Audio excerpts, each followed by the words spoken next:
Down the Manny Road.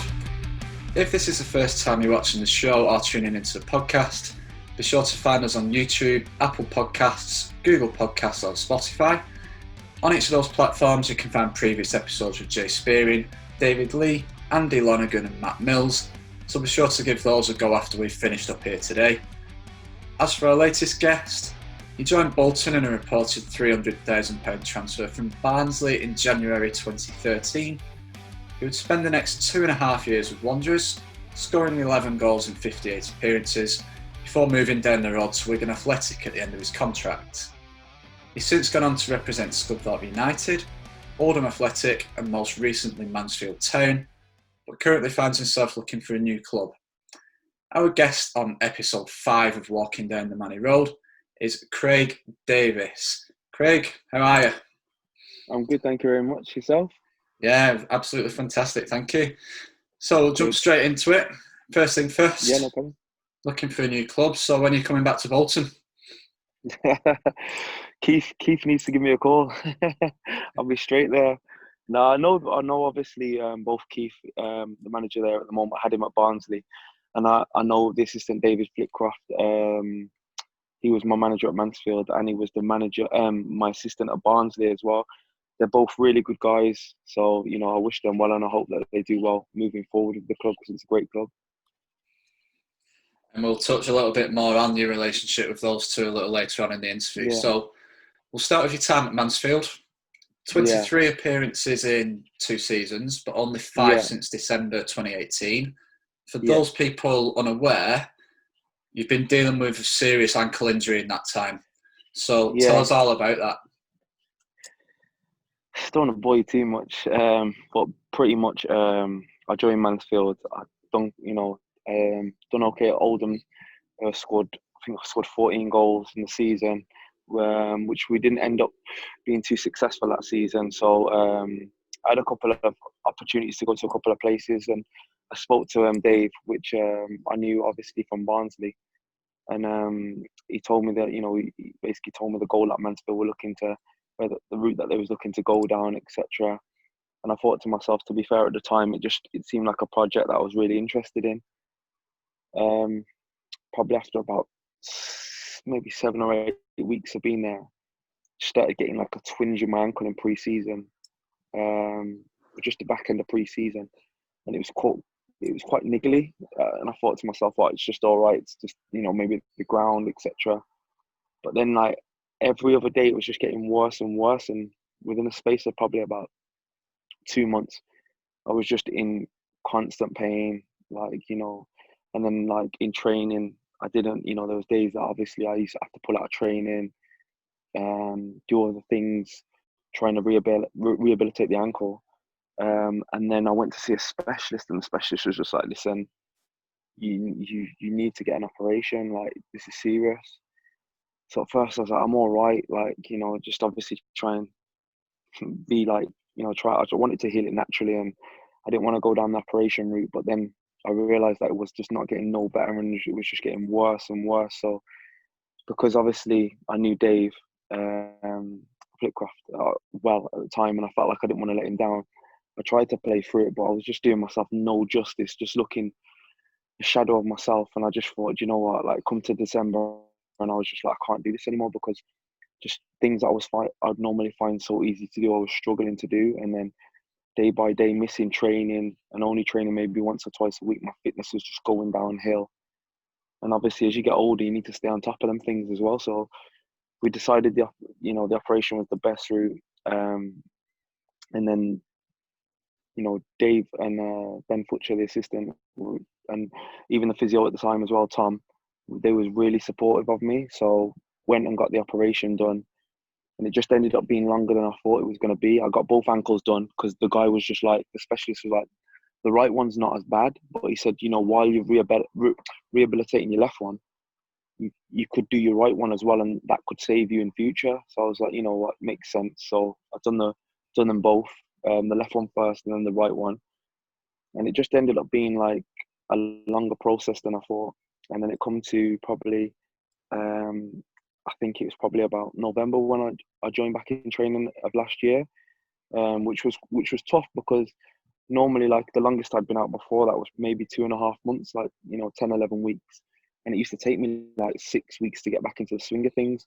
So being out a year, it was quite difficult to get back into the swing of things, which I felt I kind of was getting back into a better routine, become like probably the beginning of February.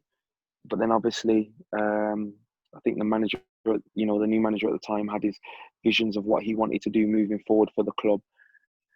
And then obviously the pandemic happened with the coronavirus, and then the season ended up cutting short on that. I think it was like the 12th or the 13th of March or something like that when we was last in. And then obviously, I went in a couple of weeks ago and spoke to the manager, and obviously the manager just told me that he was going to move in a different direction, which I understand, you know what I mean?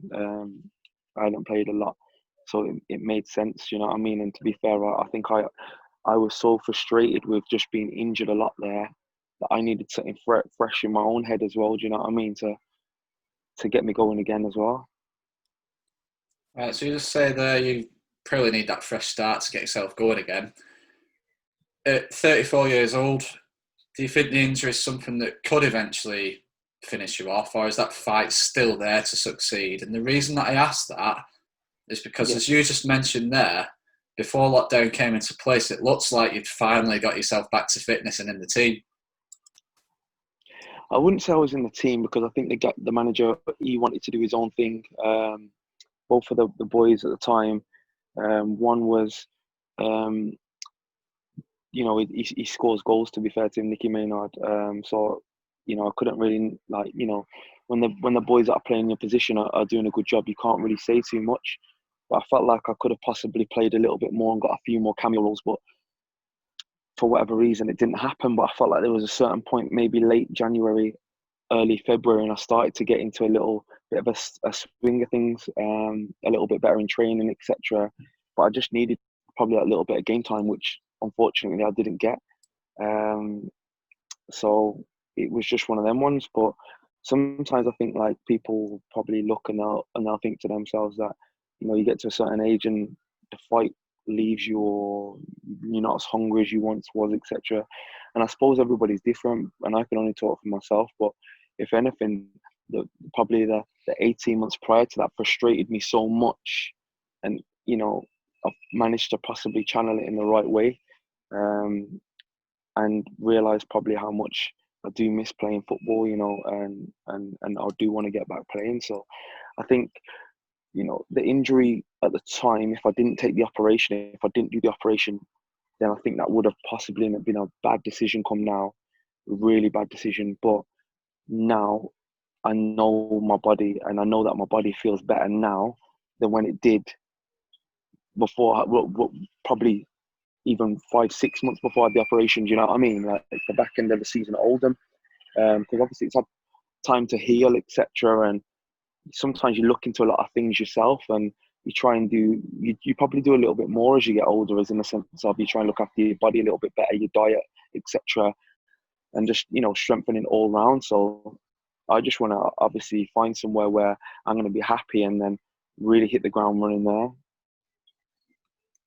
Well, from the looks of it, obviously with the season coming to an end early, it looks as though there's quite a lot of free agents going to be on the market. Yeah. You'll have had that extra time to get yourself fit, and you'll be in the same position as everybody else in terms of pre-season. So I wish you the best of luck with that.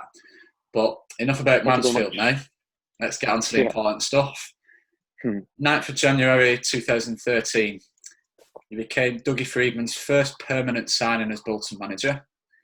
At the time, apparently, you were wanted by a number of clubs. So talk us through how the move to Bolton came about. It's funny because I'd done Barnsley the year before. I'd been there for 2 seasons, and I'd done quite well in my first season. Were probably about from about September to like probably maybe the January time, maybe February. I'd done quite well, and I felt like possibly I could have nicked the move in that January, the January before. I ended up coming to Bolton, but then I stopped scoring, started playing on the left of the 3. So like, I went away that summer, and my agent called me and he said that Crystal Palace were interested, and Dougie was the manager there at the time. So he said that, there's a little bit of interest there. So I was like, at the time, I felt like it was, you know, a good opportunity for me at the time. This time here, Palace didn't really look like they was going to go up. They just was a solid championship club. So I was like, you know, that'd be something that interests me. I had a few friends in London, so I thought to myself, yeah, it'd be good for me, a good move. And then it didn't really happen. I think Dougie had one or two targets that he probably wanted to go for ahead of me. So it didn't happen, which was a little bit frustrating at the time, because I remember at the time I kind of thought in my head that possibly I had more of a chance of going there than I possibly did. So I just went away that summer, and I just thought to myself, and we just had Vazte leave in January. Me and Vazte were both scoring, you know, a decent amount of goals between us. And Vazte obviously went on to West Ham. They got promoted. And I just always remember thinking to myself, I want to get a move in January like that, like to a team that's possibly just come down, but, you know, can go straight back up, or a team that's really been knocking on the door to go up. And then it was funny because I started off literally the season like a house on fire that year. Got called back into the Wales team, and I was doing quite well. And then I got a little hamstring injury, which kept me out for about 5 or 6 weeks. And then I remember my agent, obviously Dougie got the Bolton job. And I remember saying to my agent at the time, that's where I'm going to end up, you know. And he's laughing. And I was like, nah, so I've just got a feeling. I've got a sneak feeling. Because obviously it never happened in, you know, me going to Palace with him. He's obviously likes me. Or, you know, and I knew that I'd done well against Birmingham on the telly. And he spoke to my agent in the week, and he said, I missed out there. I should have took him, shouldn't I? And my agent was like, well, I did tell you. And then just after I come back from my injury, we played Bolton. It was my first game back. And my agent was just like, listen, just do well. So I think that I was just like, I started training on the Monday, and my fitness levels weren't, you know, like, because obviously I wasn't really match fit in that, but I just think the adrenaline, I remember just turning up there at the time. Obviously I watched Bolton on telly for years, and stadium was ledge. You know, I remember pulling up outside and just thinking, imagine coming here every week, you know what I mean, or every Saturday.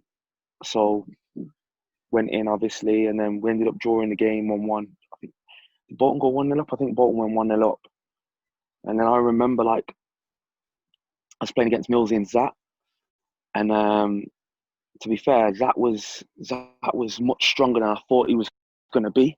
So I was thinking, so Millsy I felt like was more my height, so I felt like I could possibly win the battle there more, because that's one of them people. He's I found him dead awkward to play against, because he was big, gangly. When the ball's coming into you, he can stick that big long leg around you. He wraps that 7-foot leg that he's got around you, just tows the ball away. So I just remember that I kept on dropping into like the 10 position, but I'm not far from a 10. But I used to fancy myself at shooting from range, and I found that every time I drifted in there, nobody really picked me up. So then I had one, I drifted into like the 10 slot, got the ball turned, and I rushed the shot. And I remember thinking to myself, I should have worked the keeper there. Do you know what I mean? And then probably about 2 or 3 minutes later, same position, got the ball. I think it's Chris Eagles was the closest to me. He didn't want to close me down. Eagles ain't that type of guy. He wants to go forward. And I shot, and from about 30 yards, and it beat. I think it was Adam Bogdan at the time. And then I remember thinking, you know what, like I can't do no more than that. Like, you know, he possibly was going to take me in the summer. You know, scored against him now. Like he spoke to my agent before about me. Like since that as well. And then I remember December coming, and there was a couple of clubs, to be fair, that was interesting. And then I found out that obviously they was interested, and I was just like to my agent, just make it happen, make it happen.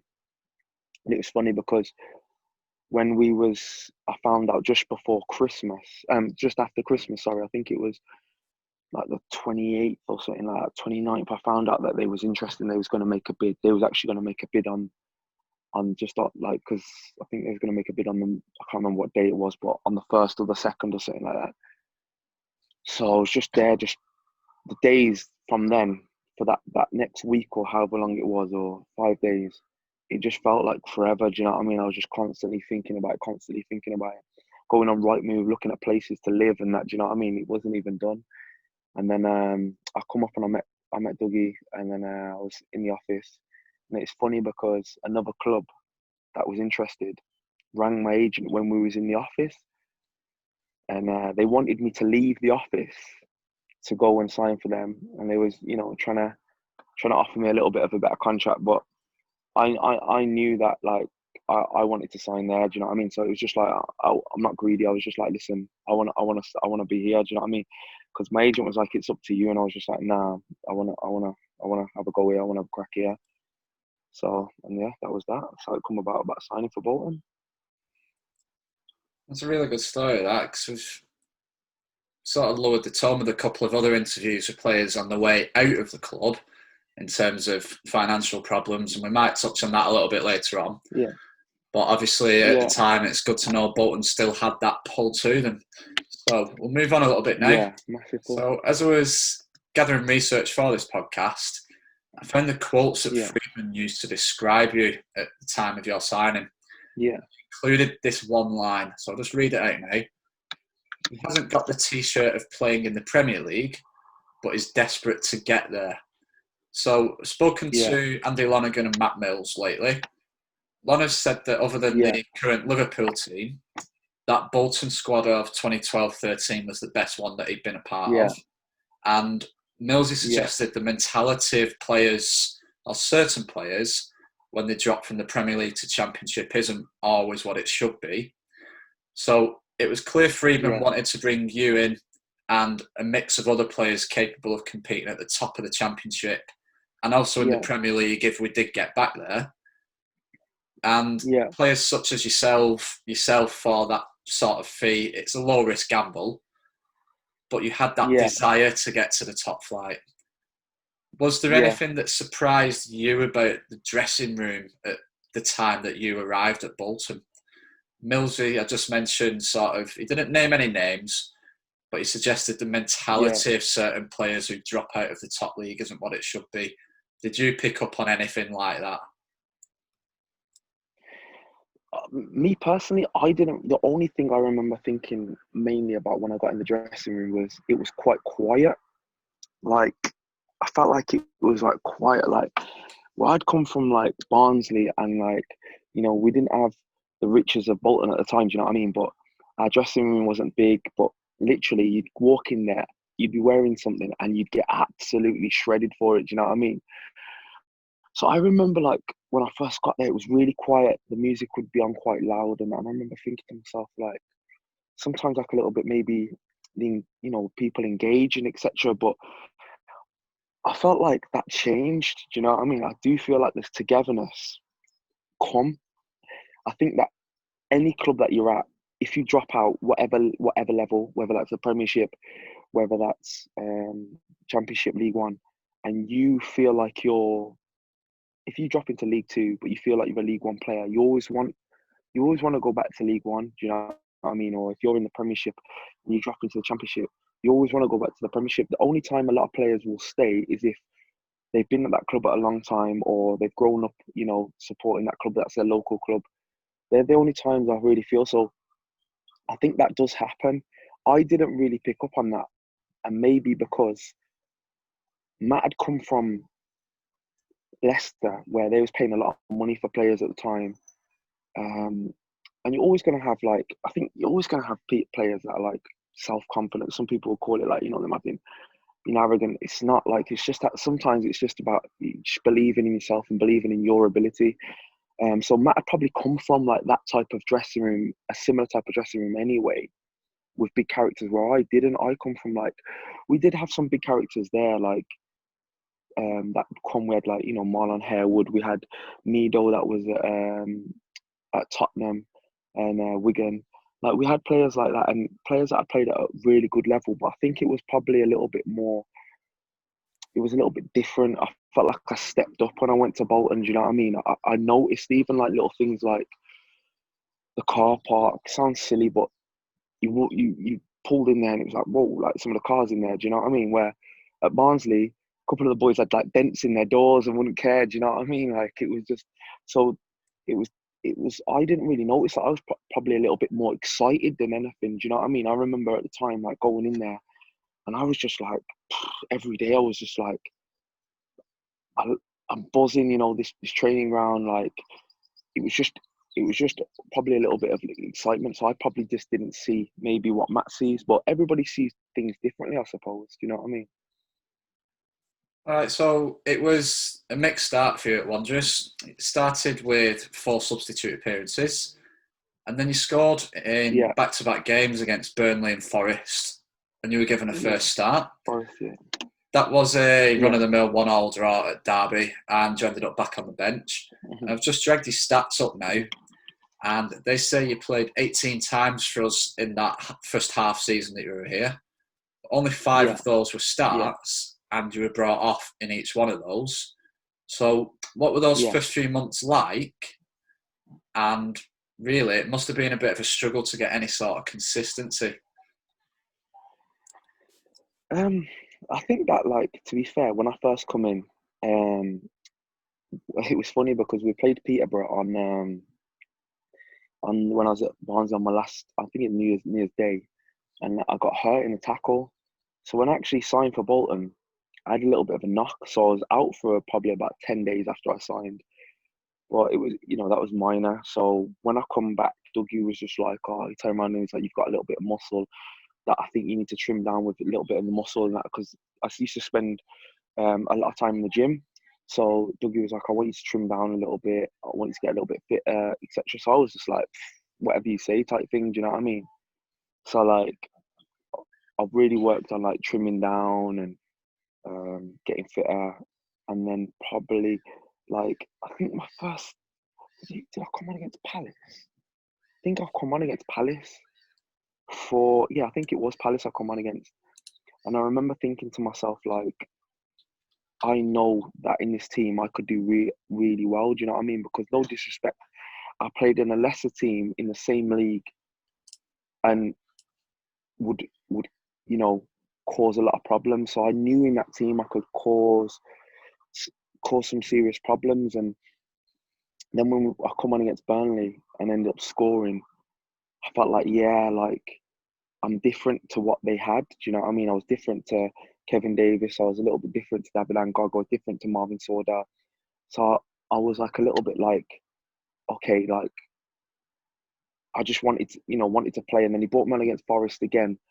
And then I scored the week later, and I felt like I changed the game. I felt like 2 games on the bounce.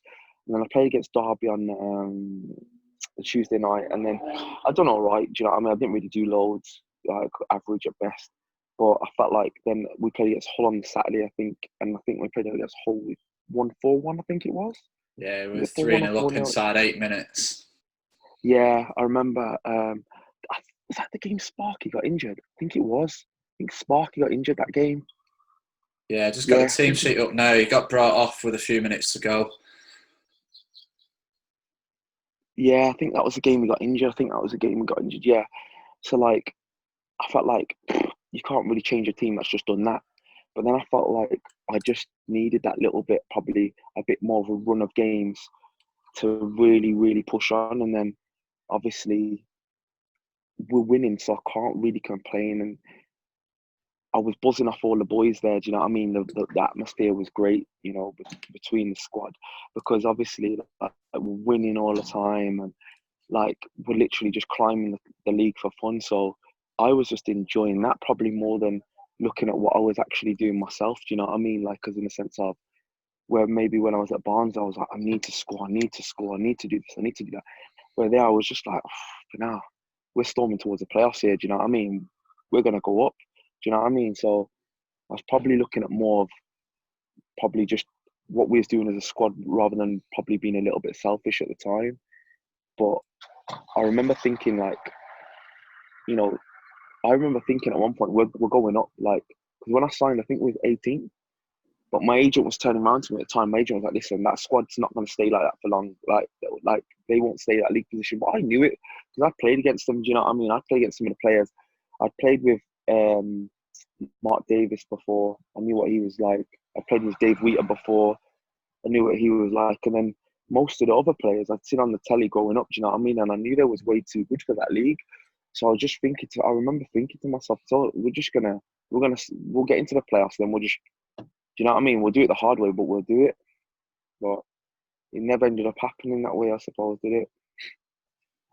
Well, it didn't, and that brings us on to the next one, really, because one game that you did start that season was the last one, and that was the Yeah, 2-2 draw with Blackpool, and we missed out on the playoffs on goal difference. You had yeah, the personal pleasure of scoring that day, but what was the mood like yeah. both before and after that game? Bearing in mind that the club had gone on, as you just said then, really, one hell of a run in the couple of months leading up to it. Yeah. It was crazy because I just felt like we didn't feel like at that time like we could get beaten. We had that like kind of like, if there was another 10 games left, like we would have finished in the top two. Do you know what I mean? Like literally, that's a confidence that was, players were doing well. Marcus Alonso was flying. Zach and Craig Dawson were doing well together. We just everything was going well. Do you know what I mean? And then I remember before the Blackpool game, obviously there was a little bit of nerves there, I think, just in general. And then Blackpool had nothing to play for, and they just come out like a house on fire at us. And they just, do you know, like one of them ones there where I think like you just get caught on your heels, like it's like a boxing match, like you just get caught early doors, cold. And we got caught, stung. I remember like Tom Ince and Matt Phillips just going on nuts every time they got the ball. And I'm thinking, what are you doing here? Like obviously, like as a pro, you're never just gonna go into holiday mode. But they literally had nothing to play for, and I was just like, nah, you are playing like you need to win to get up. Like so, I remember thinking to myself, they come at us, and then I remember like that was probably the most that we got the crowd that season. I think we had about 25,000 there or something like that. We had a lot there, and just it took us about 20 minutes, 25 minutes to get going, and then we got going, and then we just come at them, and then we started, showing what obviously got us into that position. And then I remember like we got it back to 2-2, and then all of a sudden half time just come at the wrong time, and it just took the sting out of the game. And then second half we just couldn't see it over the line. And I remember like the mood after was crazy, like because it was just like we didn't expect that season to be done then. Like in my head, the season was going on till like the 27th or whatever, the 26th of May. Like we was in the gym like 2 or 3 days before preparing, like the season was just still in mid flow. Do you know what I mean? Leg weights, etc., etc. We wasn't looking to like take our foot off the gas, so it was disappointing. I remember like I was upset after the game because I was just like, what, like the chance there. You know what I mean? You don't really get that chance often, and it just felt like it had been ripped away from me. I was hurt. I'm not gonna lie. I was hurt, and I know a few of the players would have been as well in there. Like the mood in the dressing room. But to be fair, Dougie was really good as well at the time. Like I remember him, like he just said, like, listen, we go again next season. Don't worry, he's done terrific. And he was good, to be fair. Like I remember him like giving like a little, because it's hard, you know what I mean, when you've got to pick up like 18, 19 players in the dressing room there. The ones that have played and the ones that haven't, the ones that have been left out. Like it's hard sometimes for a manager to pick, to try and pick the team up and say the right things. So I felt like he'd done like a good job after that game. We was all like, okay, then cool. We're gonna have to go again next season and get, obviously get the job done. So was there, obviously at the end of every season you have comings and goings. We'd Yeah, missed out on getting ourselves back to the Premier League, and as yeah, the years have turned out since, that's the closest we've ever been. yeah. Was there a genuine a thought, really, that after the way you'd finished that season, you would hit the ground running the next season and push for promotion? Because, as we saw, we had a couple of mid-table finishes after that. I think at first, I think we did think that. Um, I certainly thought it. I thought like, now next season we'll like look how strong we finish. We'll add one or two players, and then we'll really push on. Do you know what I mean? And go from there. But sometimes things just for whatever reason don't work, and maybe I think that Dougie was like, he was probably a bit before his time, if that makes sense. Like the stuff that he knew and thought about was probably, he was 3 or 4 years in advance, I think. That makes sense. Like, because some of the stuff he used to do, I used to be like, I've never seen that before. It's good, you know what I mean? But sometimes you have to have most people buying into it. And if you haven't got everybody buying into it, it's hard. And I think that at first, everybody was buying into it at a point because we was winning every week. So when you're winning, it's fine. Everybody will buy into it.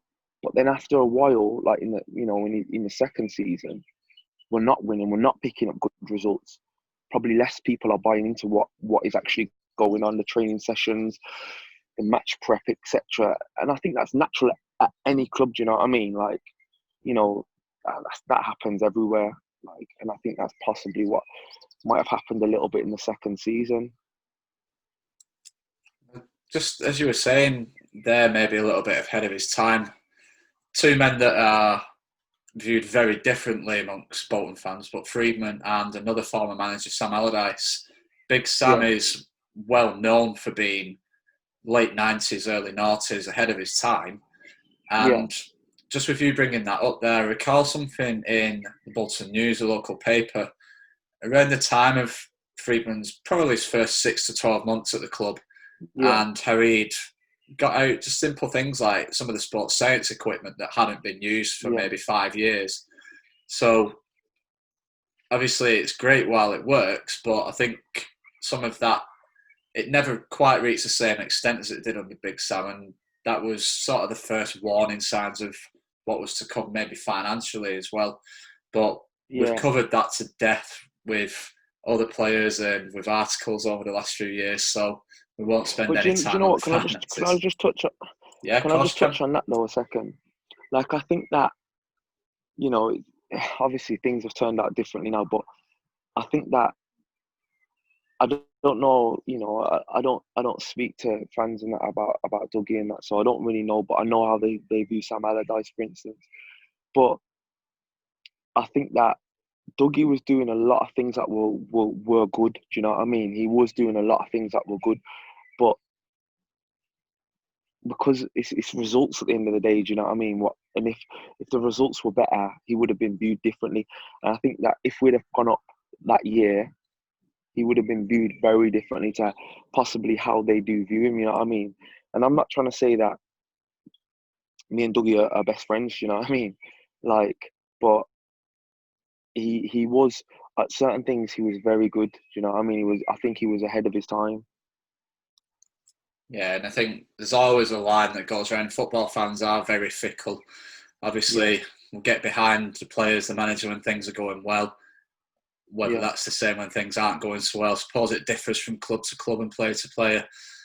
So you look at Big Sam for instance, Sam Allardyce at Bolton. They speak about him like, he's a god, like, and there's nothing wrong with that. He's done an unbelievable job. Like, all the staff that were there when he was there, like, they spoke so highly of him. But I'm sure if you went to like Newcastle and ask their fans, or you ask West Ham's fans, there's different views on. You know what I mean?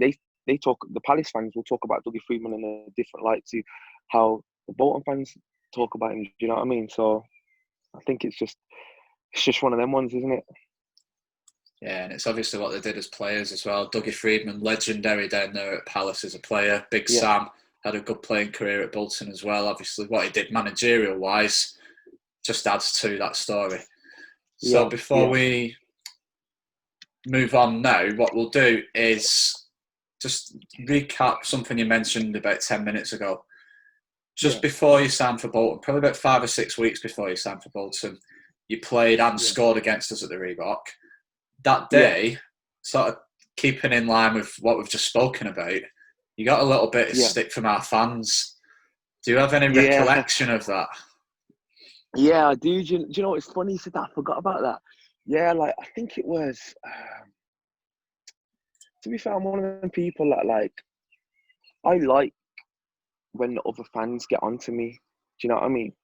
Because that makes me it annoys me, but to the point where I'll be like, I'm gonna shut you up, or I'm gonna do something. Do you know what I mean? Like, so I remember, I think it was, I ran down the channel. I ran off, I think it was Millsy, and him and Adam Bogdan got, like, I think Millsy thought Adam was gonna get it, and then Adam thought that Millsy was gonna get it, and like I've ended up getting through. So Boggy's had to come out, and he's ended up wiping me out right near the fans.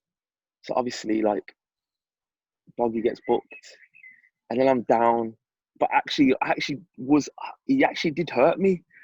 But I managed to get back up. When I got back up, now I'm annoyed because I'm hurt, and they started giving me grief. And I'm right near them, when they're just getting treated and that. And I just turn around and I must have said something. I don't know even what I said. And then obviously and then I'm like arguing back with them, and then it just gives you that little bit more fire. Do you know what I mean? But it was funny because then after the game, on Twitter and that, like, I don't really check.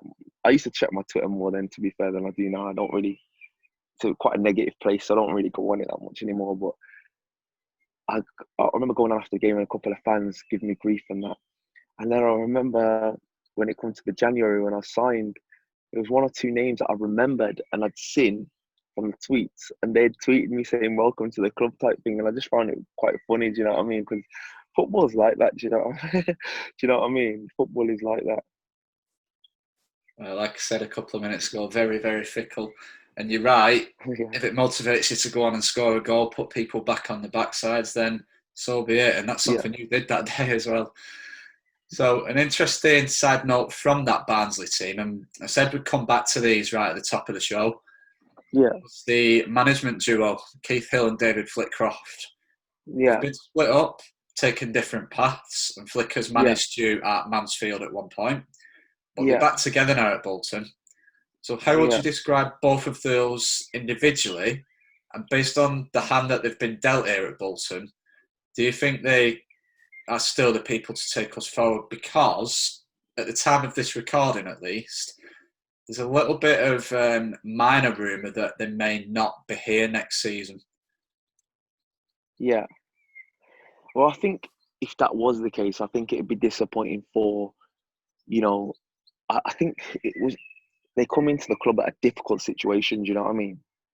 Like, I remember at the time, obviously, you had Bury and Bolton in a similar situation, and Bolton fans were just like, I don't care, like, I just want my team, etc.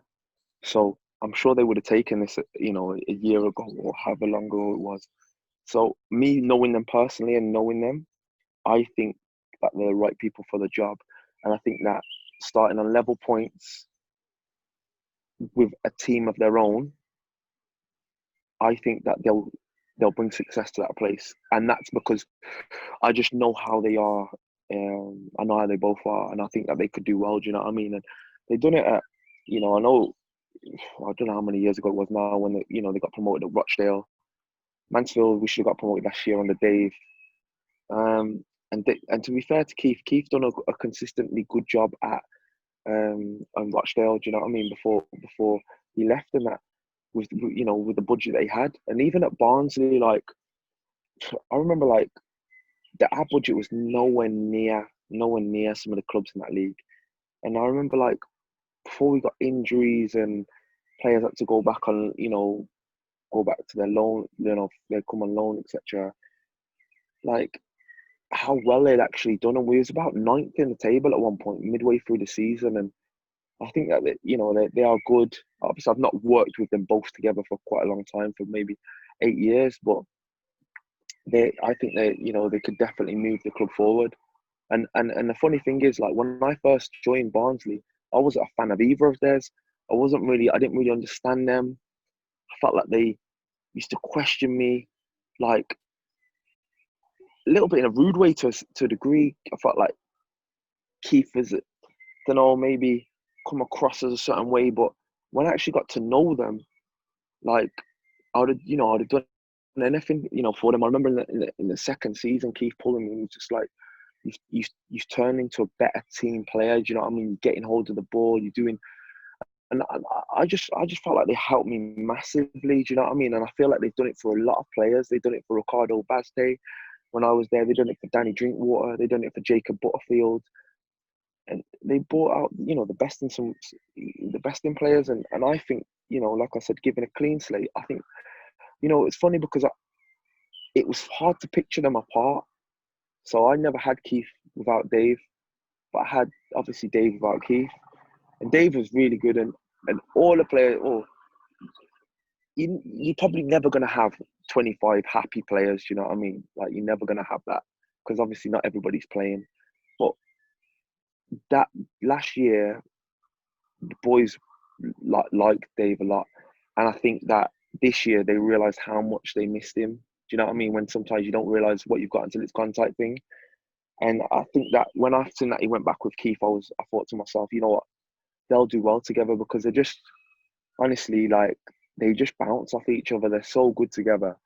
I think they'll do well. Do you know what I mean? Given a proper chance, because I think you could have had anybody in there this season. I think they would have found it difficult regardless. You could have had Pep. Do you know what I mean? Could have had Pep in there, and he would have found it tough. So I hope that they do stick with them both, and I hope that I really, really, really hope that they both do well there. And I mean that. And like you said, I don't think it matters who came in really. The hand we were dealt, -12 at the start of the season. Yeah. 3 or 4 off the top of my head, senior pros left after a few that had decided to quit. Sammy Amiobia and Osasuna are the main ones. Yeah. Like you say, level playing field next season. Let's just see what happens. When it comes to the rumours, a lot of it seems to be boardroom more than anything else. So whether that does have any effect, I suppose we'll just have to wait and see. So we've covered your first season, or your first half season now, in quite a lot of detail. Yeah. There's not much to tell about the next season, 2013-14. Kevin Davies had been released after a decade, but then names such as Jermaine Beckford, Kane Woolery, Rob Hall, Connor Wilkinson, Andre Moritz, a few others were all brought in. That sort of coincided with you having a few injury problems. So you only played 10 games in the first half of that season, 4 starts this time, and then you spent the second half of the season out on loan at Preston, where you did quite well. Yeah. Was there ever a point where you thought your time at Bolton was over because of that first half of the season and then going out on loan? It was funny because, I mean, the second season, I remember coming back, and probably I should have done more myself, as in the sense of I know myself, you know what I mean, and I know what pushes me and whatever. And I remember, Dougie at the time telling me, like, I want you to trim down. Remember what I said when I first come to the club? I want you to trim down, stay out the gym a little bit. So I kind of took that mentality, and I felt like Dougie wanted his strikers. He was a striker, and he was very good at what he did. Very good at what he did. But I felt like he wanted his strikers to play like he did. I'm a different type of striker to him. Do you know what I mean? Like, not saying I was better or anything. I'm just saying I'm a different type of player to him. And I felt like when he bought me because of a certain reason of what I was doing at the time. And then when he got me, he tried to tweak me a little bit, and it took me away from my game a little bit. So I think in the second, in my first full season there was a bid coming from Wolves in the summer. And he was like, I think they was willing to let me go. And that annoyed me like a lot. So I knew that they'd brought in Jermaine, and he'd worked with Jermaine before at Leeds. And I felt like for the system that he wanted to play, Jermaine was more suited. He didn't really want to go into the front man like that. He wanted his front man just to, like, kind of get in behind, play off the shoulder, get on the end of crosses. Do you know what I mean? Where I like to think that, I'm a little bit like, I like to have a little bit of tear up with the centre half. Do you know what I mean? And the ball coming in, and just that's the type of team that I've normally done well in. So I'd seen that when he bought Jermaine in. Obviously, he wanted to play Jermaine, and they paid, like, quite a bit of money for Jermaine. And I felt like I carried on working hard in pre-season, and I just felt like I just needed that chance, that run of games. And then I got one injury, and then coming back from that injury, done another injury, and it was just just my hamstring was just playing up. Do you know what I mean? And I was just like, oh my God, like, I can't get a rub of the luck here type thing. And then it come to the point where I kind of got over it about Christmas time, and then there was like at this point here, I probably wasn't doing myself any favors at the same time, because not that I wasn't taking it serious, because obviously I'm always going to take my job serious, you know what I mean? But like I was just kind of like, I don't know. Looking back now, as with a little bit of an older head, I maybe should have done certain things different regarding my injuries at the time. And I think probably Dougie got a little bit frustrated with me.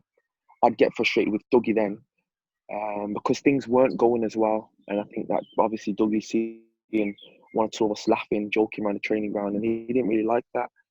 So therefore, he's saying, like, pulling me about one or two things, and it's frustrating me. So mine and his relationship kind of changed to where in the first, probably in the first half of the season when I first signed, I was just like, yeah, whatever you say is kind of gospel.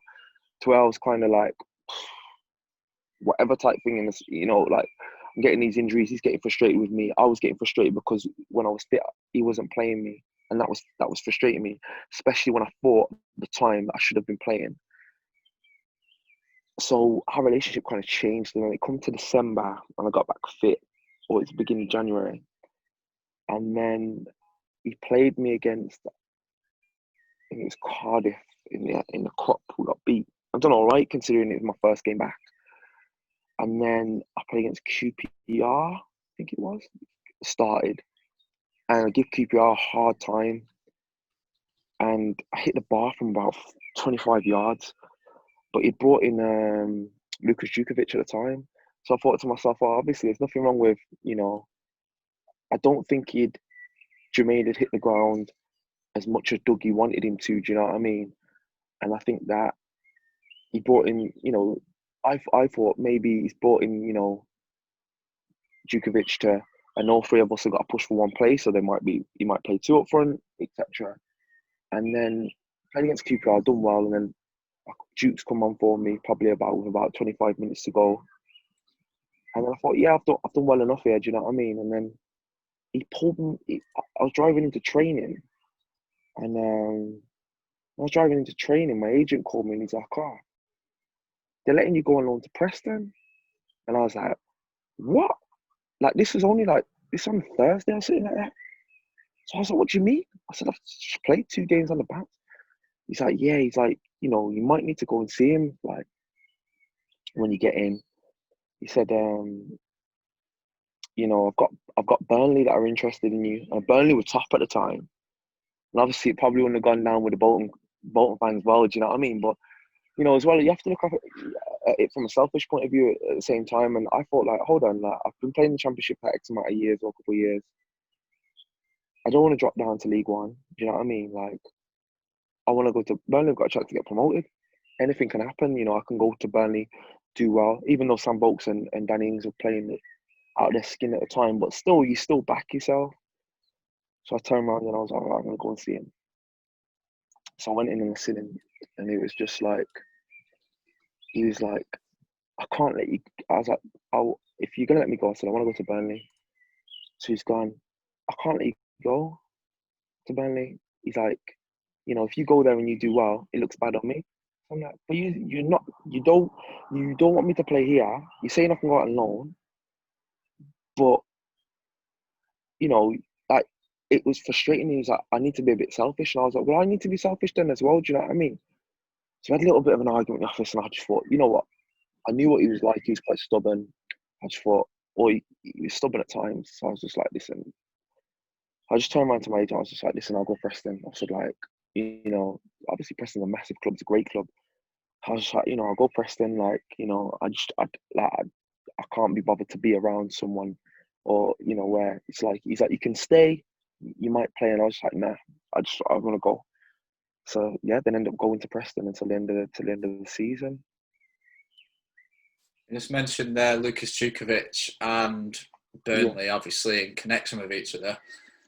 Djukovic had a really successful loan spell with Bolton while you were out at Preston. Yeah.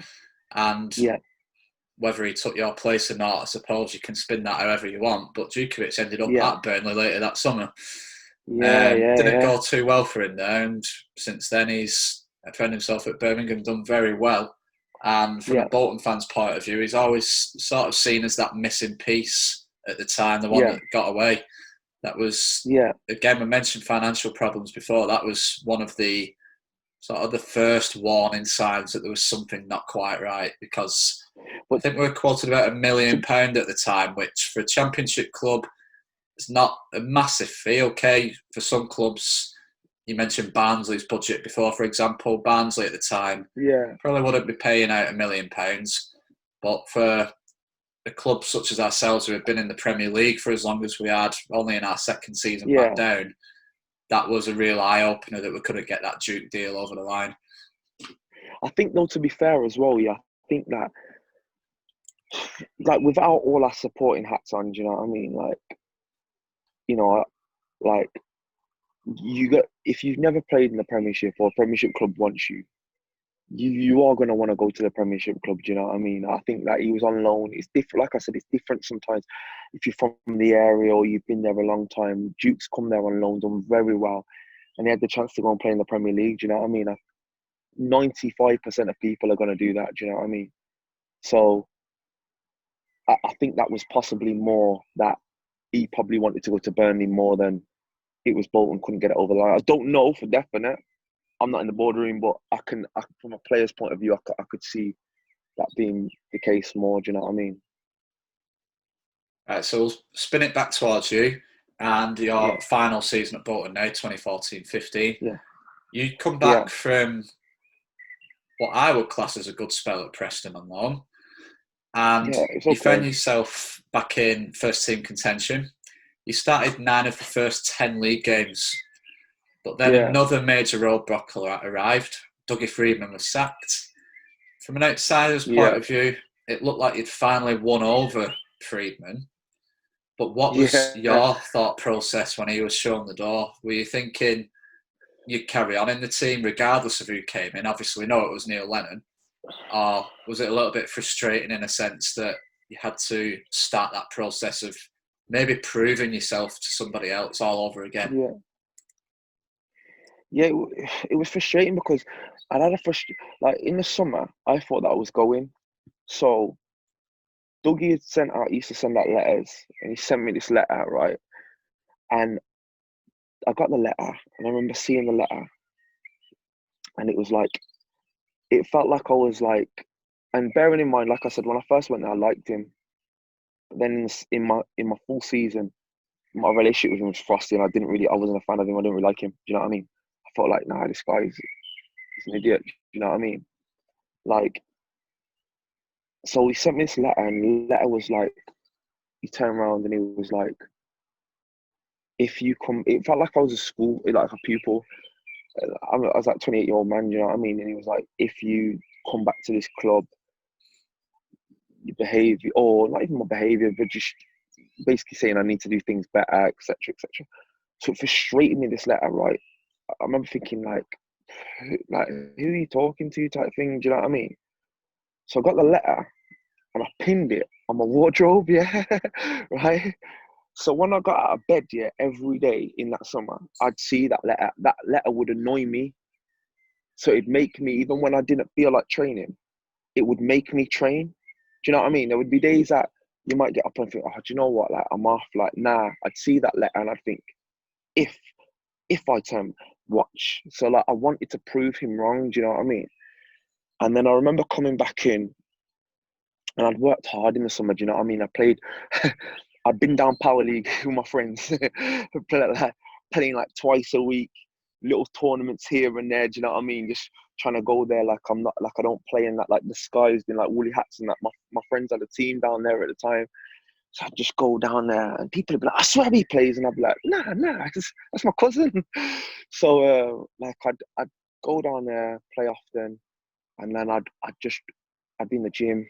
And I just thought to myself, the year before he was saying about not being in the gym, I was just thinking to myself, I tried it your way and it didn't work. Do you know what I mean? Like, I felt like it took away from my game. So all summer, me and like one of my friends just blasted the gym. Do you know what I mean? We blasted the gym. I played down at Power League quite a bit. I would run sometimes twice a day. Didn't need to be mad far runs. Do you know what I mean? Didn't even need to be mad, like overly quick, just to make sure that I stayed fit. And then I come back to pre-season and I just thought, do you know what? I'm not really going to say too much. I'm just going to get on with what I need to get on with. I'm not going to laugh and joke. I'm just going to get on with what I need to get on with. But to be fair, like, I find it not hard not to laugh and joke at certain times, especially with some, you know, I'm not just saying this because, you know, I'm doing a podcast for, you know, regarding Bolton. Like, that was the best set of players, personality wise, I've been around. That, honestly, the characters that we had there was unbelievable. Some of them boys, like, I can't even tell you how funny some of the stuff that we used to do get up to. But you know what I mean? Like, we had each other's backs, you know what I mean? Like, if one of us would go out, there'd be 9 or 10 of us, you know what I mean? And we had a real good togetherness. So I found it hard, like, not laughing and joking when I got back, even though I'd said to myself, like, I wasn't Manny. And we went to, was it, I can't remember, I think was it Austria or Sweden? Sweden, I think it was. And I just remember just training, like, I just made sure that what anybody else did, I just done more, do you know what I mean? I was just doing more. And I remember, like, them saying to me, like, you know, like, you're looking good, you're looking good. And in the games and that, when we was playing against, play against the local side out there, I done well, even though I took a sleeping tablet before the game by accident. I managed to wake myself up enough to come on and score in the game. So, like, we yeah, I done well in the pre-season. Then we played at Tranmere, was it? Tranmere. We played at Tranmere in pre-season, and he played me and Jermaine up front. But I knew we didn't want to play a 2. I knew we wanted to play a 1. And I just thought to myself, like, the team hadn't really been doing that well, playing a 1 up front. So I was just like, I just need to make sure that I'm, you know, I make noise here. Do you know what I mean? So play against Tranmere, done well. We played against Port Vale in the pre-season game just after, and the team didn't do so well. And Dougie turned around and he was like, listen, like, you say that you want to play a 2 or something, but he was talking to the team, and he's like, nah, we're going back to 1. You know, it's not good enough, blah, blah, blah, what we're trying to do. So then we played against some Spanish team just before, I think it was the last pre-season game. I can't remember who it was. Yeah, And we just played at checked it home up on a now. It Sunday. was the Dutch team Vitesse Arnhem. We Oh, got beat 1-0. that's it. Sorry, yeah, Dutch. Yeah, and I remember, like, he didn't bring me on, and it was the week before the season, and he brought on, I think he started Jermaine, and then he brought Connor Wilkinson head on me. Connor, very talented young player, do you know what I mean? Hadn't really trained with us much at the time. Very, very talented though. But I was just like, that was like a little bit of an insult to me, because I was like, I'm proven at this level. Bringing in a young player to play ahead of me, that's a little bit of a disrespect. You know what I mean? Any player will say that to you, do you know what I mean? I'm not like 2 or 3 years older. I'm like 9, 10 years older than this young boy who's not played. He's not even really trained with us, and he brings him on. So I remember ringing my agent. I said, listen, I've had enough, you know, like, get me out, like, by Saturday, like, by Saturday. So I just was just like, whatever. I'm just going to still train, like, hard, just do what I need to do, do you know what I mean, for myself. And then we get to, like, Thursday, and I remember we'd done a team meeting, and he didn't really used to give away that much, you know what I mean, at certain times. He keeps certain things close to his chest and that. And he turned around, and we're doing, like, we've got the shape on the board in, like, the analysis room and that. And he's like, I want my striker to do this. And then Jermaine's turned around, and Jermaine's gone. But this time here, like, I'm kind of like, in my head, even though I'll graft to the end, I'm kind of thinking in my head, like, whatever he's saying, I'm not really that interested in, you know what I mean? I'm not going to play. So my interest level's not, I'm just more interested in going out to train hard, go back in, go in the gym, do what I need to do and go home. And then he's turned around and Jermaine's gone, Gaffer, shall I roll, do you want me to roll around here? And he's gone, nah. So he's carried on talking, and then he's gone, Craig, when the ball comes down, I want you to come here. And I thought, did he just say my name? Like, do you know what I mean? I was like, so I turned around to him and I was like, I like sat up then. I started paying attention. I'm thinking, did he say my name? And then he must have said, I can't remember who else I think he might have said. I think he might have said like, Chungi, I want you to do this, blah, blah, blah. So he's like, Craig, when the ball's there, I want you to come here. And I'm thinking, I'm starting. So I remember Jermaine making a joke when we was walking out the room, and Jermaine was like, I take it, I'm not starting then. So a few of us started laughing, went out and done the shape, and I was in the team. And we played against Watford, first game of the season. And I think we was 1-0 down at half time, and I felt like I was quite isolated up front on my own. And I was listening to kind of what he wanted me to do. And then I just thought, do you know what? I'm going to end up getting dragged here. Do you know what I mean? And not because, you know, I'm not trying to make stuff happen, but like to the point where I'm not, I just need to try and do what I can do, because at the moment we're losing and I'm not really doing that much. Do you know what I mean? So I just remember thinking, forget this. I'm just going to do what I can do and just try and be a hazard, like handful. So I just remember we ended up going on to lose the game, I think 2 or 3-0. Watford were a good side that year as well. I think that might have been the year they got promoted. It was the year they got promoted. It was very good. And I was just running around and causing trouble for them. And I remember him pulling me after the game and him saying to me, you done well. And Dougie didn't really give out praise like that. I was like, I just looked at him and I was thinking, is he bantering here? And then he was like, he's gone, no, you done well. I was like, nah, I said, I could have done more. And he's like, no, you done well. I thought, all right, cool. So then a couple of games in, I think we played Brighton because we got off to a proper rocky start. And then we played against Brighton. And after the game, I just remember like Brighton, they popped us, to be fair. And I just remember just running around. It wasn't really going for me that day. And I just remember him after the game, he just turned around in the change room and he praised me in front of everybody. Do you know what I mean? And I felt like from that day, like my relationship towards him kind of changed, and I felt like he changed as well. Like where he started seeing things more from a player's point of view, and I think that would have worked for him. The results were kind of starting to change, but the crowd were kind of on his back a little bit then. I think it's from the previous season, but I could see he started to change and was more open to certain things.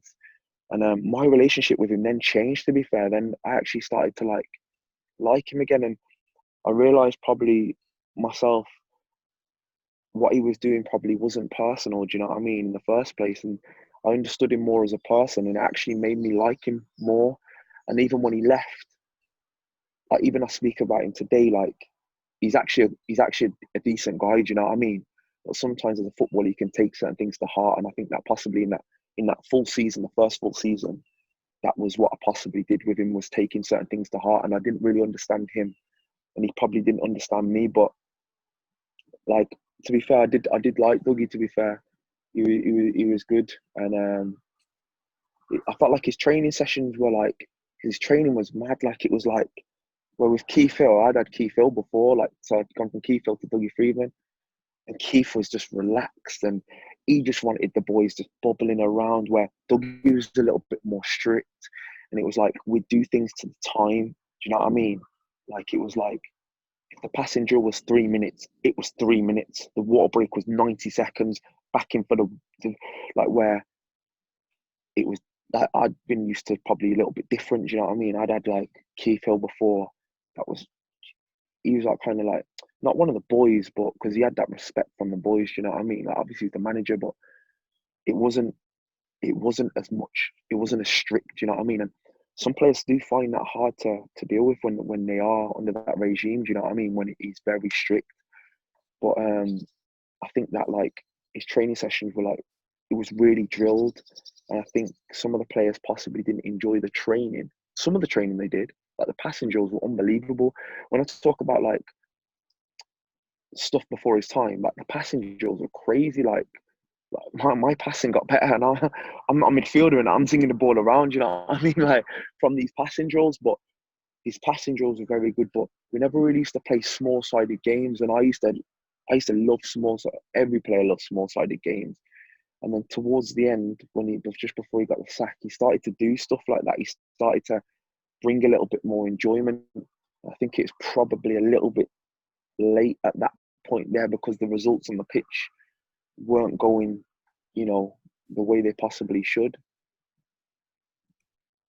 Right, so we'll lighten the mood up a little bit now. So we've spoken at length about Dougie Freedman. After he went in the October of 2014, Neil Lennon was brought in. And to start with, things went quite well. Okay, we picked up a few wins. You'd scored a few goals. They came in hot wins over Brentford, Wigan and Huddersfield. But that game against Wigan stands out in the memory of supporters. It was a televised derby fixture under the floodlights. Yeah. You, Max Clayton and Chung Yong Lee put on one of the best attacking displays we've seen probably over the last decade. So what were those early days under Lennon like compared to, obviously, Dougie Freedman? Because as a fan at that particular time, it looked like we could really push on. The early signs before the financial strain began to show, those early signs are actually quite good. Yeah, I think that like when Lennon came in, it was just.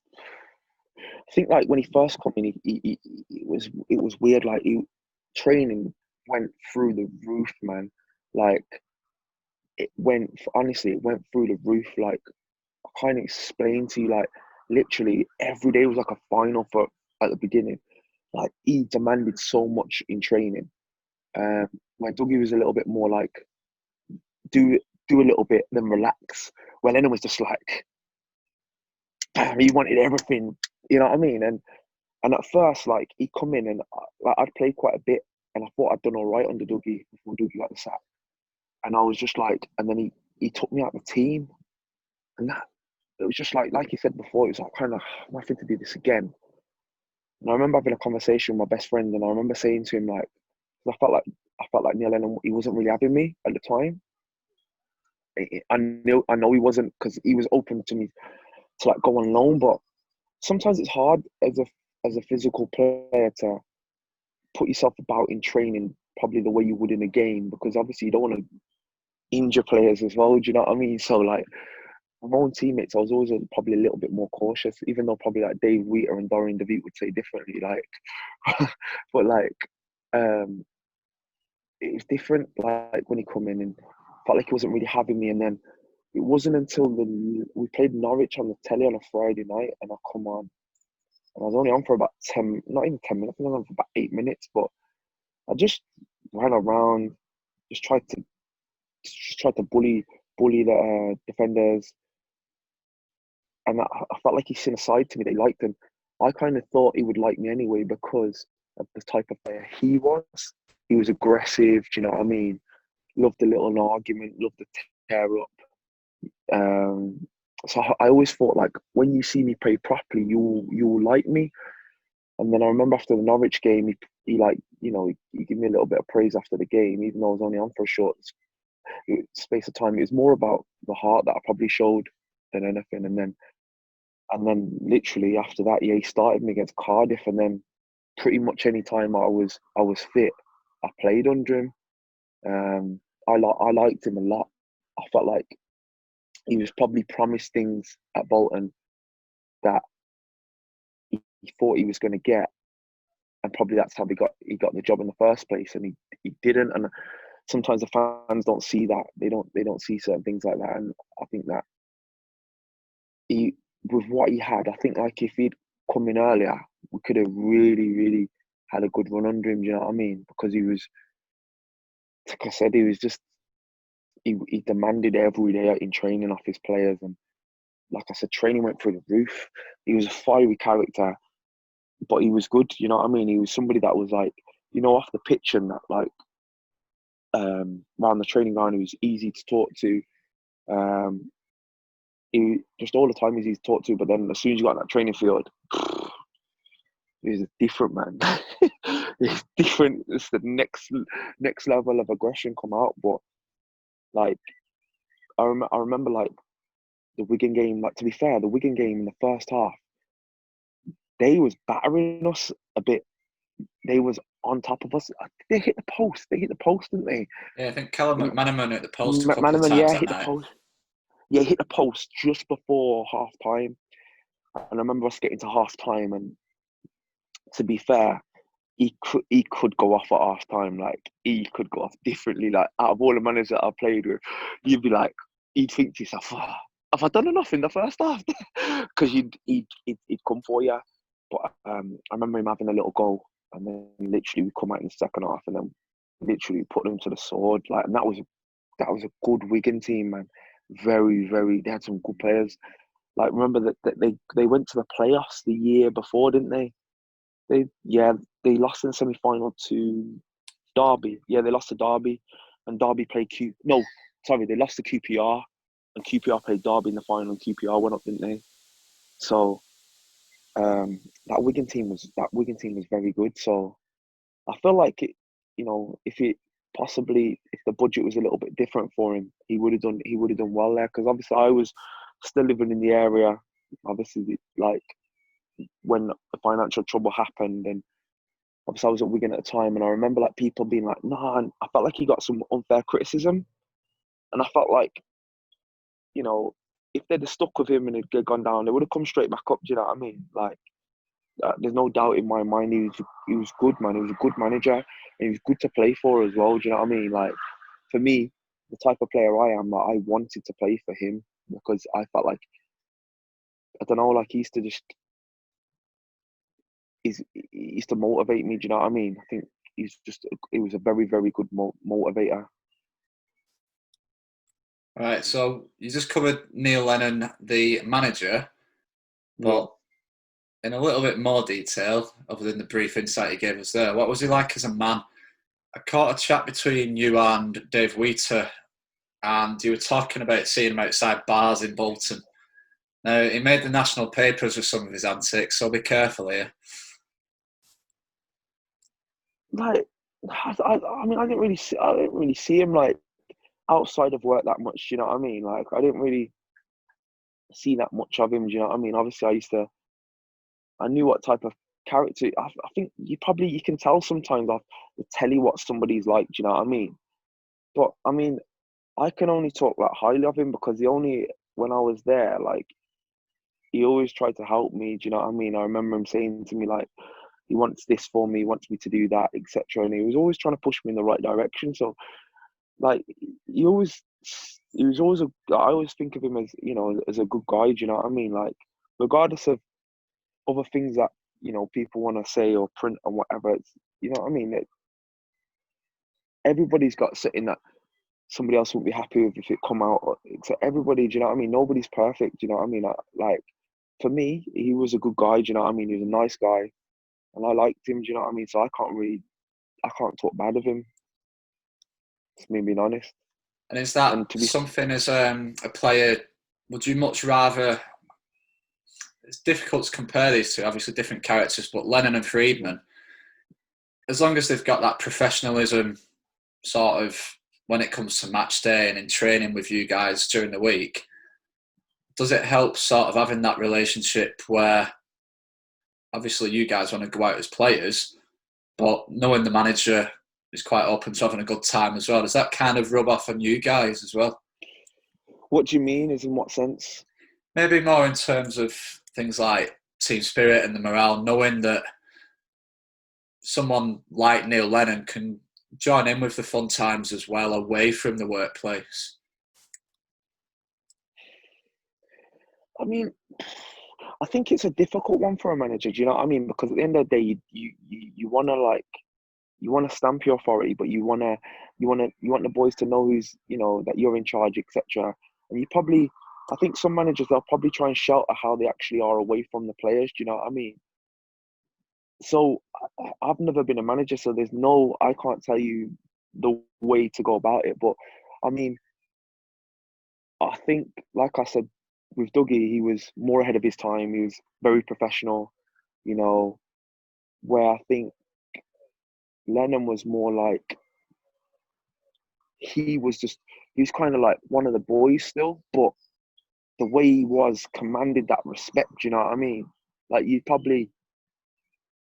might go out with his friends, or we might have seen him on a on a night out, but you would respect him on the Monday. Do you know what I mean? Like there was no like the lack of respect. No, you respected him. He got like that was one thing like he did. I remember the first week in training, like he went at Spiral like about something, and like literally like everybody was like, whoa. Do you know what I mean? Like he was not playing no games. He weren't a joke. Do you know what I mean? And you have to respect his career as a player and as a manager. You know what I mean? And he played at the highest level, and he's managed at the highest level. Do you know what I mean? Some people will criticize the SPL, but he managed Celtic. Do you know what I mean? And he is the manager of Celtic. Like they play in the Champions League. Do you know what I mean? Like against Barca and that. Like don't you don't get no bigger than that. Do you know what I mean? So I think like some people might have preferred to play for Dougie. Some people might have preferred to play for Lennon. Do you know what I mean? I think it depends what type of character you are. I think if you're somebody that can't take the criticism, probably Lennon's not for you. Do you know what I mean? But if you're somebody that like wants to roll your sleeves and grit your teeth and be like, I'll show you then I think Lennon's the person for that. Do you know what I mean? That's probably why him and Scott Brown have got such a good relationship. They look like they got a good relationship. So it comes across as sort of drawing the line, knowing where it is, and just staying the right side of it more than anything else, doesn't it? Enjoy the good times away from the field, but when it comes to Monday to Friday, and especially Saturday afternoon, know your place, and that mutual respect's there, isn't it? Yeah, it definitely was there. Definitely. All right, so we'll bring it back to what the point we were at a few moments ago. We've just covered the Wigan game around the November time. Yeah. You stayed in the team for quite a while, but then once again, injury put you out soon after the new year. And that it was just before it was the Reading game. Pulled my hamstring in the Reading game. Tried to play on as well, and I knew it wasn't right. And then I ended up having to come off, and then that kind of like slowed me down a little bit. Well, that sort of coincided with the arrivals of names such as Ida Johnson, Emil Heskey, Adam Lafondra's first spell at the club. Yeah. All three of those have played at the top level. Ida, obviously, a Champions League winner with Barcelona. Yeah. What was it like to train with players like that? Because surely there's something to learn from abilities, experiences of players that have played at international level, won the Champions League. Yeah. Everyone surely could learn something from names like that. Yeah, like, to be fair, Ida was quite quiet. He was quite a quiet guy, do you know what I mean? Went about his business. Used to ask him, I used to pester him a lot of time about Barcelona players, etc. Do you know what I mean? Like, you always want to know, and his stories were dead interesting. But I was quite close with Emil. So, like, and I felt like Emil really was trying to help me. So I like kind of would always be around Emil a lot and like asking Emil questions, etc. And speak about certain things, like he tell me stories, etc. about trips with England, like. So it was crazy, like, because obviously I grew up watching them two, especially. Do you know what I mean? Like I've watched both of them all their careers pretty much, more probably Emil, because obviously when Ida went to Barcelona, I'd be lying if I turned around and said I watched the Spanish highlights every week and that, but I'd always watch the Premiership highlights. And obviously when Emil was at Liverpool, etc., and he was at Birmingham as well. Do you know what I mean?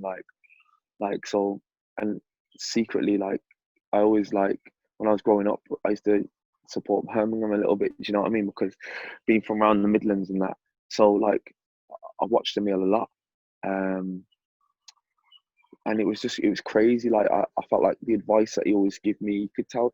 Sometimes you can tell when somebody's giving you advice and they really want you to do well. Do you know what I mean? And I really did feel Emil wanted that for me. So like, I just had mad respect for both of them. Do you know what I mean? Like, obviously, like I said, I was more close with Emil than I was Ida, but you only have Ida. They're both massive players. Do you know what I mean? They've both done unbelievable things. Played at World Cups, won Champions League, won UEFA Cups, etc. Like, beat Germany away 5-1 in Munich. Do you know what I mean? Like, these things are massive. Do you know what I mean? And sometimes, like, it's crazy because, like, Emil, like, through his career, got so much stick off people.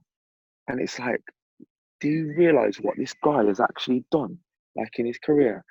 It's actually it's scary. Do you know what I mean? Like even sometimes I watch Premiership years now. Do you know what I mean? I watch him and I just think, wow, like he's got 100 Premier League goals.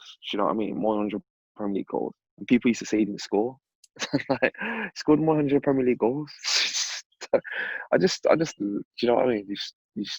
Yeah. I think sometimes as a player, you look at things differently to a fan. Do you know what I mean? I think sometimes, like, even, someone like Jordan Henderson gets a lot of stick but off fans. Do you know what I mean? Probably of recent, probably last year, he's got a little bit more, like, people give him a little bit more respect, but he was playing in Champions League finals and still getting stick. Like, Liverpool can go out and buy who they need to buy. Do you know what I mean? Like, there's obviously a reason why he's there and why he's playing. Do you know what I mean? And sometimes I feel like players see that more than obviously fans. Do you know what I mean? Or sometimes when you're playing against players or see them every day in training, you realise certain things that you probably don't see as a fan. And obviously, for Emil's even at 37, 38, when I played with him, 38, I think he was, his touch was unreal. His hold up play, his hang time, like, and it's at 38. So I can't even imagine him at like 23, 24. But Michael Owen always used to say that he was the best player for him to play up front with. Do you know what I mean? Because I think he'd probably done a lot of work that went unnoticed. Well, focused heavily on Hesketh Johnson there. Well, you got your chance to play up front alongside them on Easter Monday 2015. It was a 3-0 win at Cardiff. Before that, I played with Emil before that. I played with Emil at Sheff Wednesday. We played Sheff Wednesday away. We beat him 2-1. It was just before the Liverpool game. And I'd just come back from injury and I redone the same injury. Yeah, that was the first time I played with him. But he just made the game. I think I might have played with him before that, but that was our first start together. But like, playing with him, he just used to help you through the game. And I wasn't like a young, inexperienced striker. Do you know what I mean? I was like 29 at the time or something like that. And he just made the game just like easy, like helping you talk you through it, etc. He just made the game easier. The game's never easy, but easier, should I say? But yeah, then obviously I played with him, Ida, and Ida and Emil on Easter Monday at Cardiff. Yeah. Yeah, so I'll just refer back to that. So ultimately, that ended up being your last game for Bolton because you got another injury after that. But you scored twice in that game at Cardiff. Obviously, we know you're from the Midlands, but you chose Wales as your country of choice for international football. So, having gone to Cardiff, scored 2 in a 3-0 win, and as Bolton fans, we don't get many of those away wins. What are your memories of that day? Because it still stands out as one of the best away performances of recent times, and that's coming from a fan's point of view. Just remember it being blazing hot down there, blazing hot, and I remember like it was one of the hottest games I played in that. To be fair, or it felt like it was anyway. But we played, and I had a chance in the first half. Ida slipped me, and I thought I was more further to the left than I was. And I dragged it wide, and I remember I was just like, oh my God, like that was a good chance. And then that kind of, to be fair, I was having a decent game. I was giving their backline a hard time, and then I just needed that, obviously I wanted to score, and then luckily in the second half, like, just wore them down, and I managed to get in down there. I think Emil played me the ball just inside. I got the ball about halfway line, and I ran, and just got just inside the box, and I think I can't remember the guy's name. He's still there now. Can't remember his name. It'll come to me in a minute. I think he thought I was going to come inside and shoot on my right, and I just pulled it back onto my left and just swung the boot, and it could have ended up in the KFC behind the stadium or in the goal, and it ended up in the goal, to be fair. And yeah, I was buzzing then. I felt like a little bit of a weight had been lifted off my shoulders, and then obviously the game went on a bit longer, and then I got the second, cutting in from the right hand side against, I think Barry Bannon played me the ball over the top, and then I got in down the left hand channel, cut inside against Fabio, the boy that used to be at Man United, and managed to whip it into the far corner. And then I had a chance just after that for my hat trick. I tried to slot it when I should have just put my foot through it, and Marshall saved it. But it's a good day that was. I remember the fans bouncing, obviously it being nice, the weather being nice, and it being Easter Monday as well. So, and obviously that ended up being my last game for them. So it was just kind of like, oh, it was a nice game to sign out on. Do you know what I mean? Obviously, I would have liked to have been there longer, but obviously I got 3 injuries in the last 5 months that I was there, and it was the same injury, which was frustrating. And it wasn't big injury. It was just like that little niggle that I was struggling to get rid of at the time. And then luckily, I went on to get rid of that injury, but it wasn't at Bolton. I was just going to touch on that there. So, obviously, you left Bolton at the end of that season. This is the summer of 2015, and you ended up at Wigan. Yeah. Was there ever any chance you could have stayed on at Bolton at the time, or do you think minds were made up due to, obviously, a number of issues that you'd had that season?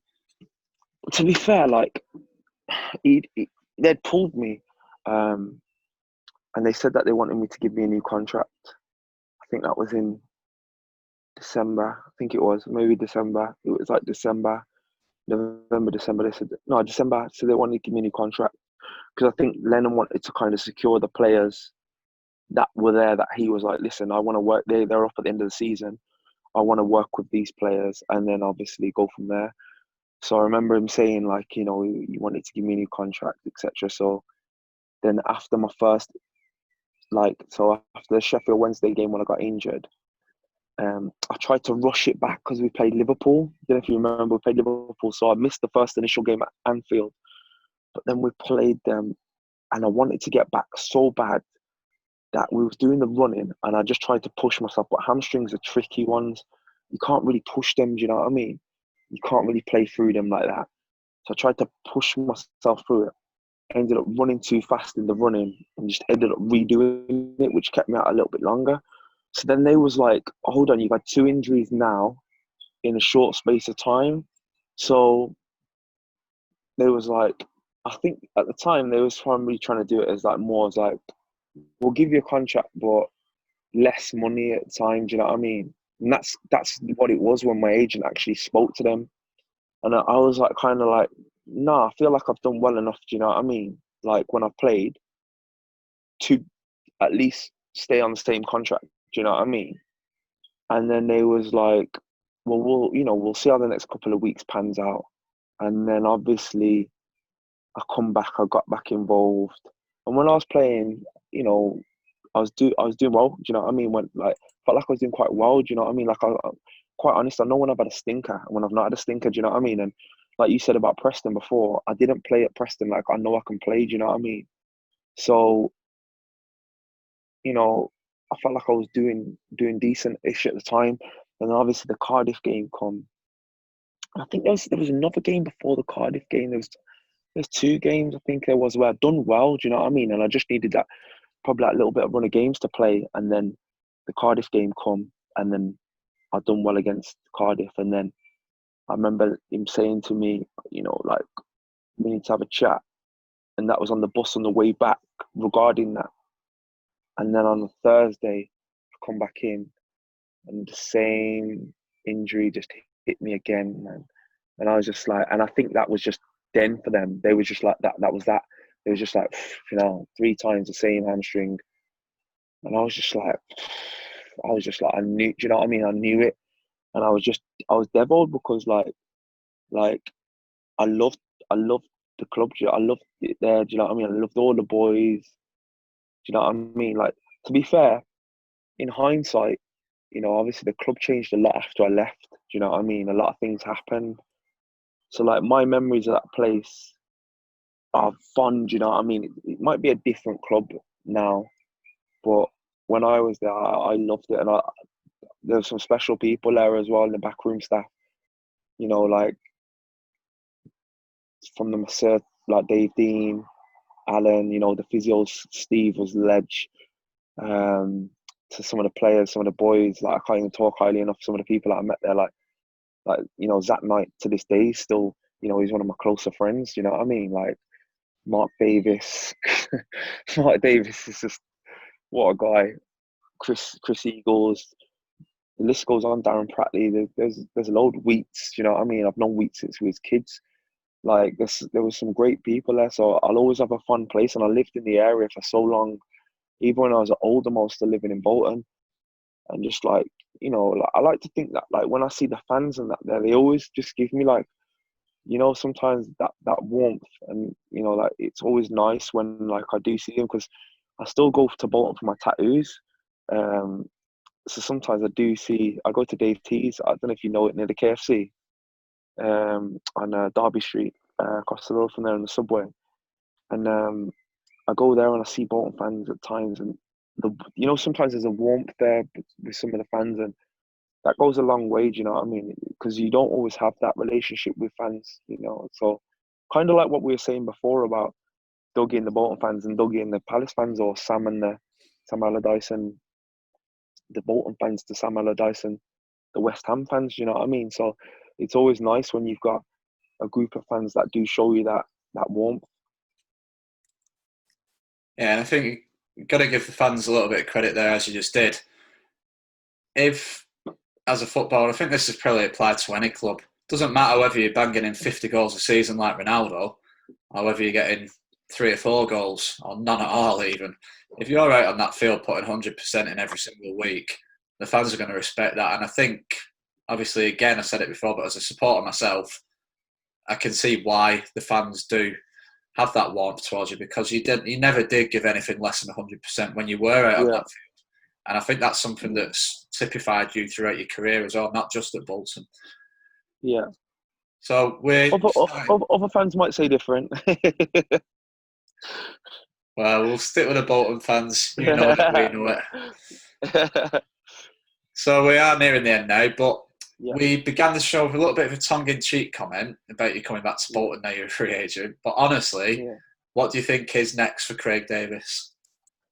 Do you know what? To be honest with you, I don't know, to be honest with you. Like, what's going on in the country at the moment is just crazy, do you know what I mean? So I don't even know what's going to happen. Obviously, my concern is just to mainly just get fit now, use this time wisely, and just obviously just get back playing. Like I said, I felt better, in February than I did 2 years ago playing at Oldham. Do you know what I mean? Like, without the little niggle and etc. That was just niggling away. So I'm looking forward to it, to be honest with you. Like, sometimes it's nice when people think you're down and out. Like that, for me, like that has always been the case for me. Like, not necessarily down and out. I'm not trying to say people are thinking that, but where it's like, like, there's a lot of free agents out there, blah blah blah. Well, that's fine, but when if I go in and train at a club or I sign somewhere, I'll make sure that my frustration, probably the last 2 seasons or last 2 years, shows. You know what I mean? And I do well, and I give everything for that club. And I help some of the younger players as well. Do you know what I mean? That's something that I'm quite big on, because I wish that maybe I probably didn't meet anybody like that put their arm around me and helped me and tried to guide me in the right direction, not just on the field, off it as well. Till I probably got to Bolton was that, and I felt like that was massive for me with that. Do you know what I mean? So I feel like now, like, I need to, when I'm with the younger players, especially ones that I like as well. Do you know what I mean? Because sometimes you have, just like anything, you warm to some people. Do you know what I mean? Especially because they've got a little bit of talent, or not even necessarily talent. It could be their work ethic, whatever. I always try and help them, and that's something that I'm big on. Do you know what I mean? That I'll make sure that whatever club I'm at next, like, the younger players there, I will try and help them push on and help them do better in their careers than probably I done at certain times, when I felt like I did have the attributes and the ability to possibly play higher or sustain it for a longer period of time. Maybe I just didn't have that somebody to put their arm around me and help me and guide me in the right direction. And that's something that I'm big on trying to help younger players do. Do you know what I mean? And go on live a better life for themselves. You know what I mean? Because football's a short career, and sometimes you don't realize how fast it can go. Do you know what I mean? Like 1 minute I was at Wolves, and the next minute I'm a free agent now. Do you know what I mean? At 34, so it's something like where, like, you know, I definitely want to help some of the younger players at the next club as well. And hopefully it can take a little bit of comfort, as we said at the start of the show, in that you're going to be by far nowhere near the only free agent this summer. Some of the clubs are Yeah, going to find themselves in with this pandemic.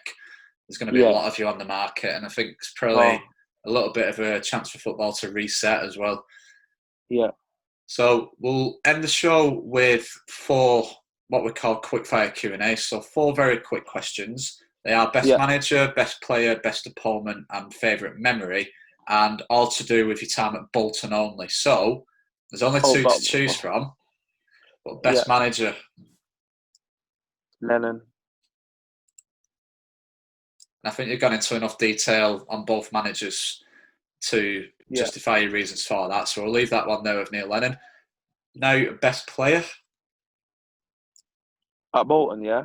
Yeah, just at Bolton. Mark Davies. He's one of the most talented people. Like, I don't have any words for how much talent. Like, he should be like, he should still be playing now at the top. Like, you know what I mean? Like, he's the same age as Adam Lallana.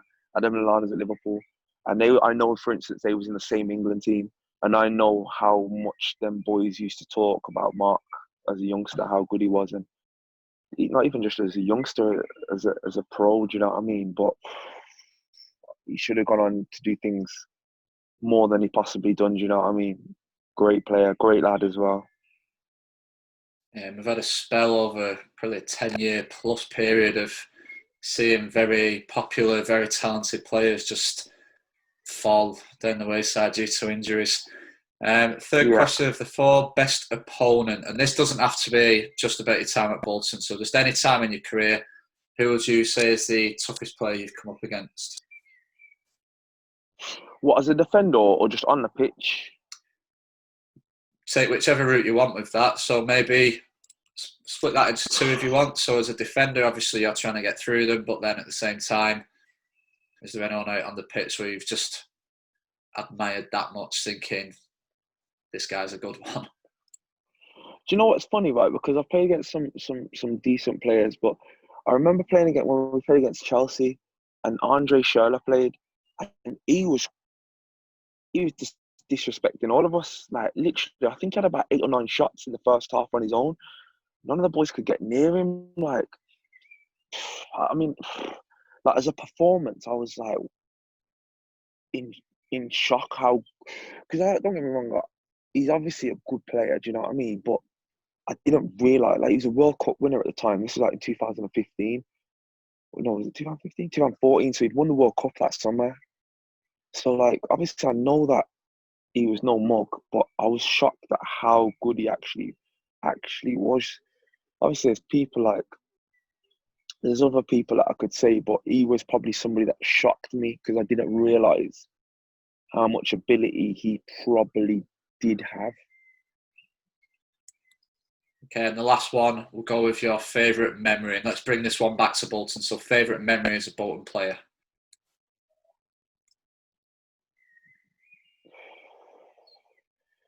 We beat Bristol City. Oh, does it have to be on the pitch or off the pitch? Again, it's entirely up to you. Now. We beat Bristol City and we just got into the playoff places, and like the vibe in the training room after was funny. We was all singing in the shower, just like, it was just a good memory because just everybody was happy, the staff, the players, you know what I mean, and just moments like that, like, they're good moments, you know what I mean. Obviously, there's moments on the pitch, etc. You know what I mean, but sometimes when you think, nah, you're part of something here, do you know what I mean? And I felt like that. I really felt like part of something special here, do you know what I mean? And obviously, it wasn't as special on the pitch as it could have been or should have been, because it was a very good team. That's the best team I've ever played in. But just like everybody around each other, that just like the team spirit, just the energy was just good. Do you know what I mean? And like moments like that when I finish playing, I will always remember little moments like that. And just looking back at the team from that day, obviously you got the winner in that match as well. Yeah. So penalty with about 10 minutes to go, 2-1 win. So yeah, with that comes an end to episode 5 of Walking Down the Manny Road. But before we do go, Craig, you were very complimentary about the club when we spoke privately before this. You've been very complimentary about the club and the supporters during this chat. Yeah. So do you have a parting message for the Bolton fans who may be watching or listening to this before we do go? I just wish the club like success and get back where it should be. Do you know what I mean? It's a great club, great area. Do you know what I mean? Like I lived there for 7 years. Do you know what I mean? So I know the area quite well, and it's just a great club. And I just hope that obviously it gets the success and gets back to where it needs to be. I think the fans deserve that. The club deserves that. So hopefully Keith Hill and Dave Flitcroft get them on the way. So and they do a good job, and you know, like I said at the beginning of the show, I hope that the club do decide to stick with them, because me knowing them on a personal note, they are both very good, with a level playing field, you know, of 0 points, and with their team, I know that they'll do well there. So yeah, like it's one of them in it as well. Like I think when the results come, opinions change as well, and like I said, with their team that they've built, if they were given the time, I'm certain that will definitely come. And there we have it. So whether you're watching the first play live on Facebook, the replay on Burnden Aces or YouTube, or listening to the podcast via Apple Podcasts, Google Podcasts or Spotify, be sure to like, share and subscribe to be the first to know when future episodes drop. Previous episodes with Jay Spearing, David Lee, Andy Lonergan and Matt Mills are available to stream and download. But for now, thank you for joining us. He's been Craig Davies, I've been Chris Mann, and I'll see you next time.